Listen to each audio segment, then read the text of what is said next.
Vamos lá, Cláudio, me fala uma coisa. O que você está achando desse empate do Supremo? Eu acho que a questão é simples, né? Apesar daquele bacharelismo, né, que caracteriza, né, o discurso dos advogados e dos ministros, a questão é muito simples. Um sistema judicial precisa manter coerência interna. O que quer dizer isso? Ele não pode levar a certo tipo de conclusão, dada umas certas circunstâncias, e a um tipo diferente nas mesmas circunstâncias, se a esfera é outra. Assim. Então, se você tem um governador que é acusado dos mesmíssimos crimes dos quais foram acusados os réus do mensalão, esse governador vai ser julgado no Superior Tribunal de Justiça, no STJ, onde não existe a possibilidade de ingressar com esses tais embargos infringentes. A mesma coisa acontece se um prefeito é processado no Tribunal de Justiça, ou na Justiça Federal, né? Só que existe no regimento interno do STF um dispositivo que lá ficou, em que se interpreta que os réus podem entrar com tais embargos infringentes. Agora, então se trata de saber o seguinte: o que é mais importante num jogo qualquer, né? É um jogo de regras. O que é mais importante? São as regras gerais ou aquilo que está inscrito lá incidentalmente num regimento interno de um tribunal? Porque se valer essa interpretação, que é a interpretação do ministro Barroso, do Lewandowski, etc., então, os réus que vão para o STF, eles têm uma posição privilegiada em relação a todos os outros réus do sistema judicial brasileiro. Então, se o sujeito é de alto coturno, ele vai ser privilegiado, ele vai ter mais oportunidades de contestar decisões da justiça, apresentar recursos, etc., protelando a resolução dos processos. E é isso que está em jogo. E a mim me parece claríssimo, né? Você não pode ter um jogo, né? Um conjunto de regras que contenha esse tipo de contradição. É uma contradição. Você não pode ter uma regra geral que vale para todo mundo, menos para o STF. Isso é absurdo, né?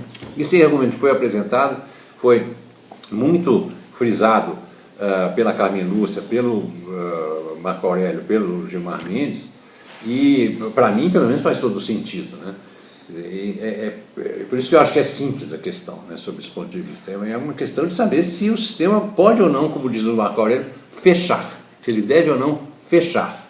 Olha, uma boa parte dos ministros argumenta que o tribunal tem que ficar completamente imune ao que brota da rua, opinião pública, essa coisa toda, o que é verdade mesmo, se considerado o contexto dos autos de um processo. Mas você acha que o Supremo é completamente imune ou ele tem deixado, por exemplo, com seu silêncio, com suas ações, favorecer um grupo e desfavorecer outro? Olha, é claro que o tribunal precisa ser imune a isso, né? É isso que idealmente deveria acontecer.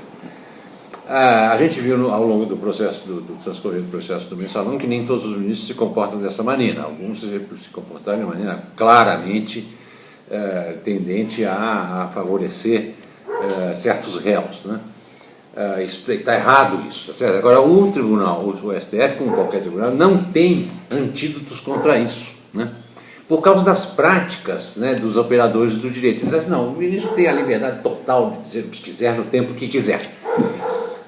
Então aquilo vai se arrastando, o sujeito usa o tempo para esperar o ministro se aposentar, porque acha que aquele ministro vai votar contra o voto dele, esse tipo de coisa, né? Não existem mecanismos administrativos de conter isso, né? Por exemplo, o senhor tem 15 minutos para falar, né?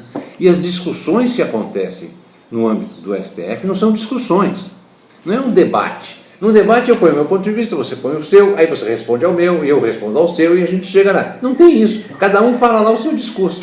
Não há um diálogo, não é um diálogo.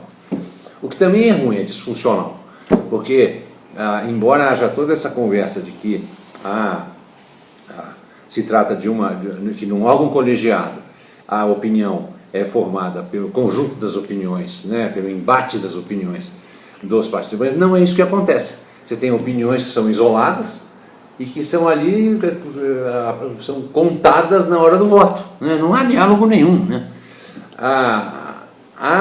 Agora, quanto à tendência de o STF agir politicamente na sua, digamos, nesse linguajar, né, na sua função jurisdicional, né, ele não faz isso assim, né? Agora, ele corre o risco, né, de passar a impressão que age partidariamente. Como? Por omissão.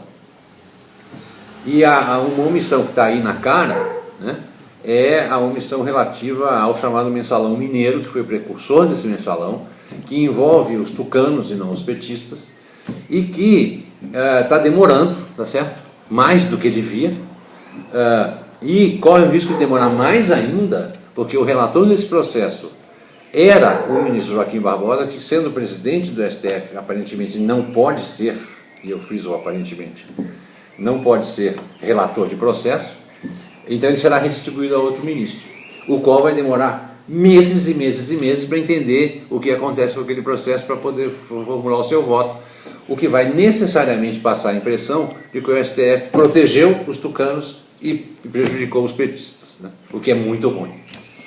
Tá ótimo. Muito obrigado, Cláudio, pela entrevista.